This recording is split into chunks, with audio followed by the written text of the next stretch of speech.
तो सिंपली आज हम लोग बात करने वाले हैं हेज फंड के बारे में।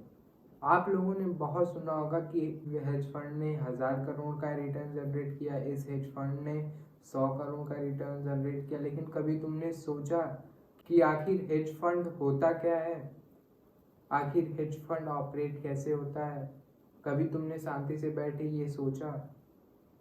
तो चलो आज हम लोग इस वीडियो में बात करने वाले हैं कि आखिर हेज फंड होता क्या है, आखिर कितने टाइप के हेज फंड होते हैं, आखिर हेज फंड को ऑपरेट कैसे किया जाता है, जो वर्ल्ड के टॉप हेज फंड है वो कौन से हैं, आखिर अगर तुम हेज फंड खोलना चाहते हो इंडिया में तो तुमको क्या करना होगा।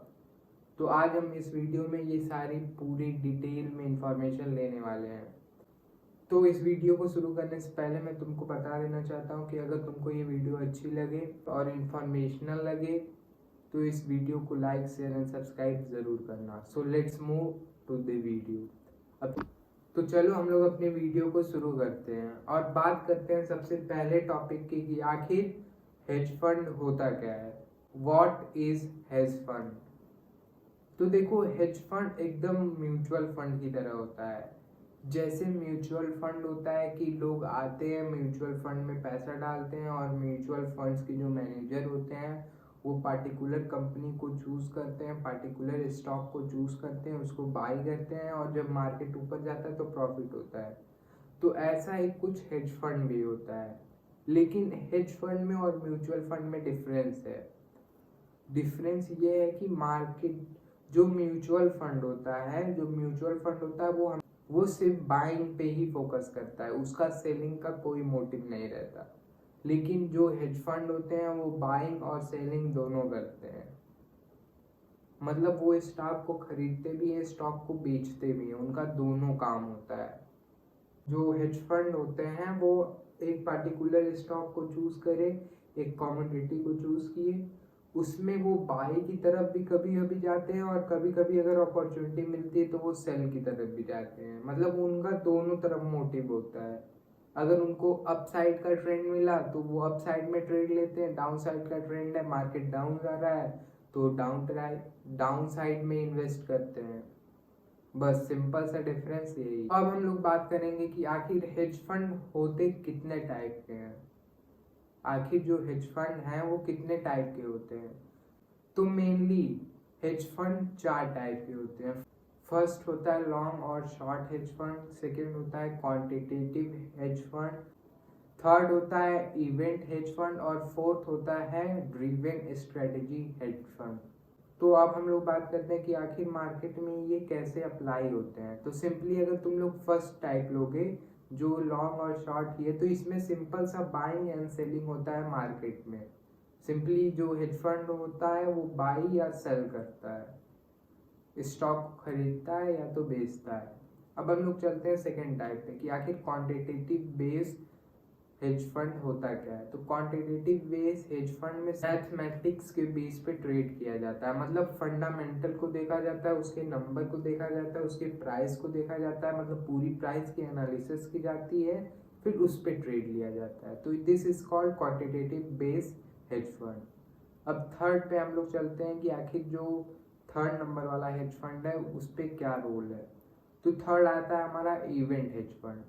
तो इवेंट हेज फंड में सिंपली सा मार्केट जो है कंपनी के जो नए इवेंट आते हैं या कंपनी ने किसी के साथ कॉन्ट्रैक्ट साइन किया, कंपनी किसी और को ओनरशिप हैंडल कर रही है, कंपनी किसी को और ऐड कर रही है ओनरशिप में, या कंपनी ने कुछ अपने अंदर चेंजेस किए, कंपनी में कुछ इवेंट हो रहा है, तो उस बेस पे ये हेज फंड ट्रेड करता है।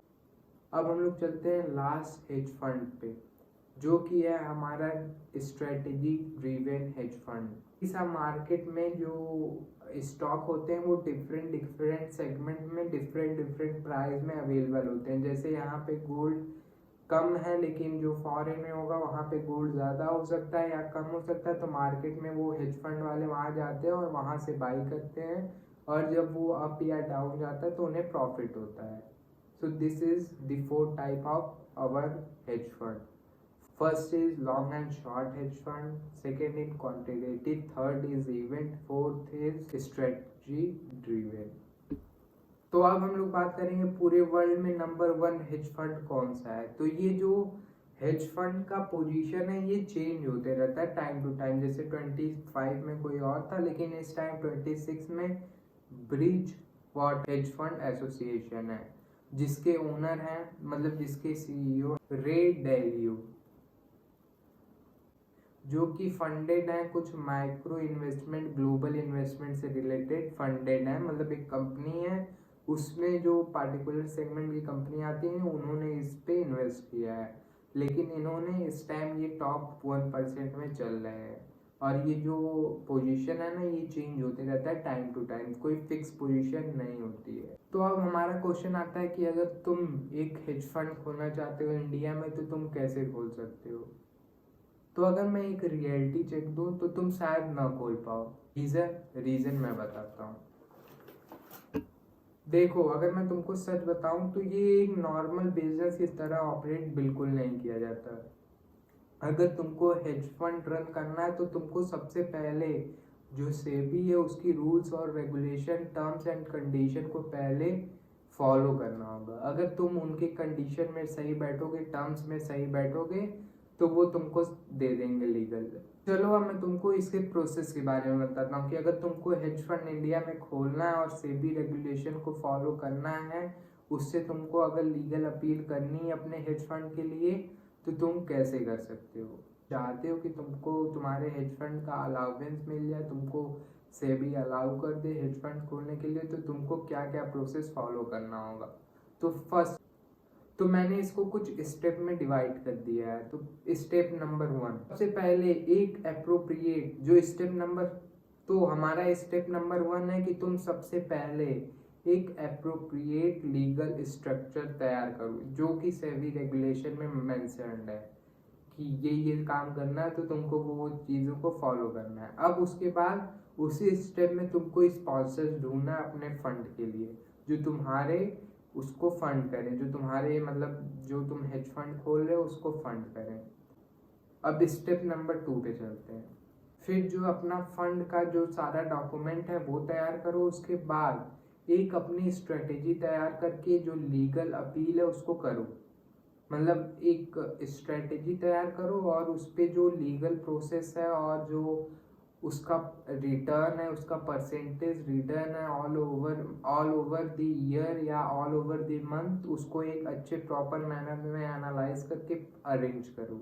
फिर स्टेप नंबर 3 आता है कि जो भी सेबी रेगुलेशन में मेंशन है तुम उन सारी डिटेल को क्लियर करो और उनकी रेगुलेशन को जो भी टर्म्स एंड कंडीशन है उसको फिल करो और उनका जो भी एक्सेप्टेंस है उसको मानो।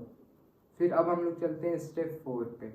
तो अब तुमको क्लियरिफिकेशन देना है कि तुम अपने फंड को कैसे मैनेज करोगे, तुम मनी मैनेजमेंट कैसे करोगे, तुम रिस्क मैनेजमेंट कैसे करोगे, तुम कैसे लोगों को हायर करोगे, सारी डिटेल इन डेप्थ में तुमको अब बतानी होगी। फिर आता है हमारा स्टेप नंबर 5। स्टेप नंबर 5 में जब तुम्हारा फंड जो हेज फंड है वो सेबी ने एक्सेप्ट कर लिया और तुम्हें फंड दे दिया कि प्रॉपर एसोसिएशन के साथ, तो अब तुम्हारे जो इन्वेस्टर होंगे वो फंड राइज करेंगे तुम्हारे हेज फंड में कि तुम लो मेरा पैसा और ट्रेड करो। स्टेप नंबर 6, सारी चीज़ें फॉलो करते हुए हम लोग अपने कैपिटल को डिप्लॉय कर लेते हैं और फिर हम लोग ट्रेड करते हैं और जितना भी सारी चीज़ें होती है रिक्वायरमेंट उनको फिल करते हैं और एक high level of analysis, risk management, patience, हर चीज़ को अलाउंस देते हैं और फिर हर चीज़ को मैनेज करते हुए ट्रेड करते हैं। देखो, एक हेज फंड स्टार्ट करने में और एक ट्रेडिंग सीखने में बहुत फ़र्क होता है। तुम ट्रेडिंग को 10 साल भी दे दो तो भी तुम एक हेज फंड खोलने के लायक बन जाओगे, ये पॉसिबल नहीं है। You have to be a money mindset, risk mindset, psychology mindset, मतलब हर चीज़ से तुमको मजबूत होना है। तुम पैसे से भी होने चाहिए, तुम्हारे पास एक अच्छी पावर होनी चाहिए, तुम्हारे पास एक मनी को मैनेजमेंट करने की थिंकिंग होनी चाहिए, हर चीज़ होनी चाहिए तुम्हारे पास। ट्रेडिंग में बाई सेलिंग और साइकोलॉजी से जैसे तुम पैसा बनाते हो वैसे ही नहीं होगा। तो अब हम लोग बात करते हैं इस वीडियो के लास्ट टॉपिक की, कि आखिर जो हेज फंड के मैनेजर होते हैं उनको बेनिफिट क्या होता है। वो इतना बड़ा रिस्क लेने को भी तैयार है, इतनी सारी चीज़ों को मैनेज करने के लिए भी तैयार हो जाते हैं। तो मैं बताता हूँ तुमको, पहले मैं एक एग्जांपल देता हूँ फिर मैं तुमको बताता हूँ। मैं एक हेज फंड खोला, तो मैं तुमको एग्जांपल देने से पहले एक चीज़ बताता हूँ। जो हिस्ट्री में होता था पहले, वो 2 and 20 रूल फॉलो करते थे हेज फंड मैनेजर्स रन करते समय। 20% जो होता था वो परफॉर्मेंस फीस हो जाती थी और 2% मैनेजमेंट फीस हो जाती थी। अब मैं एग्जांपल देकर के बताता हूँ। एक हेज फंड मैनेजर है, उसने एक हेज फंड खोला और उसने अपनी पहली डील क्या की, इन्वेस्टर से 100 करोड़ की। हेज फंड हमेशा, जब भी तुम हेज फंड के इन्वेस्टर ढूंढोगे तो वो हमेशा रिच ही होते हैं, उनके पास ऑटोमेटिकली बहुत सारा पैसा होता है, वो एक मिलियनर या बिलियनर होते हैं। तो मैं मान लेता हूँ एक हेज फंड मैनेजर ने एक डील क्रैक की 100 करोड़ की। तो उस डील में जो टर्म्स एंड कंडीशन होती है वो हमेशा मिनिमम 2 and 20, मतलब हर फर्म अब अपने हिसाब से काम करते हैं, लेकिन मिनिमम जो पहले होती थी वो 2 और 20 होती थी। मतलब 2% जो है तुम्हारी, मैं मैनेजमेंट फीस लूँगा तुम्हारी हर चीज़ को मैनेज करने के लिए, और 20% मैं ट्रेड लेने के लिए लूँगा, परफॉर्मेंस फीस मैं लूँगा 20%। तो अगर मैं एज्यूम कर लेता हूँ कि मैंने 1000 करोड़ का फंड, 100 करोड़ का फंड लिया सामने वाले से, और उस पर 10% मतलब 10 करोड़ मैंने बना लिया। तो अब मैं उस 10 करोड़ का 20% लूँगा परफॉर्मेंस फीस और 2% लूँगा मैनेजमेंट फीस। मतलब 10 करोड़ का 20%, 2 करोड़ मैं अपनी परफॉर्मेंस फीस ले लूँगा, और उस पर भी 2% मैं ले लूँगा, 20 लाख के समथिंग। वो मेरी जो मैनेजमेंट मैंने हर चीज़ की है उसकी फ़ीस ले लूँगा। तो हर फर्म अपने हिसाब से डिसाइड करता है। तो ये जो 2 करोड़ 20 लाख 25 लाख है ना, ये जाता है हेज फंड मैनेजर के पास। अब ये एग्रीमेंट पे डिपेंड करता है कि जो हेज फंड एसोसिएशन के जो मैनेजर्स हैं वो कैसा एग्रीमेंट बना रहे हैं। 1% फीस ले रहे हैं 20% मैनेजमेंट फीस के साथ, कि 20% परफॉर्मेंस फीस ले रहे हैं 1% मैनेजमेंट के साथ, कि 2% परफॉर्मेंस फीस ले रहे हैं 0.1 मैनेजमेंट के साथ। वो डिपेंड करता है एसोसिएशन पे, वो मेरे पे डिपेंड नहीं करता, वो किसी और पे डिपेंड नहीं करता, वो हेज फंड पे डिपेंड करता है और इन्वेस्टर पे डिपेंड करता है कि वो कितने पे एग्री कर दे रहा है। तो आज हम लोगों ने कवर किया है कि आखिर हेज फंड होता क्या है, कितने टाइप के हेज फंड होते हैं, आखिर अगर तुमको इंडिया में खोलना है तो तुम हेज फंड कैसे खोल सकते हो, वर्ल्ड के टॉप नंबर 1 हेज फंड आज के टाइम में कौन सा है, और एट द लास्ट आखिर हेज फंड मैनेजर को बेनिफिट होता क्या है। आज की वीडियो में हमने ये सारा टॉपिक कवर कर लिया है हेज फंड से रिलेटेड। तो अब मिलते हैं आप लोगों को अगले वीडियो में, तब तक के लिए bye bye, tata and see you.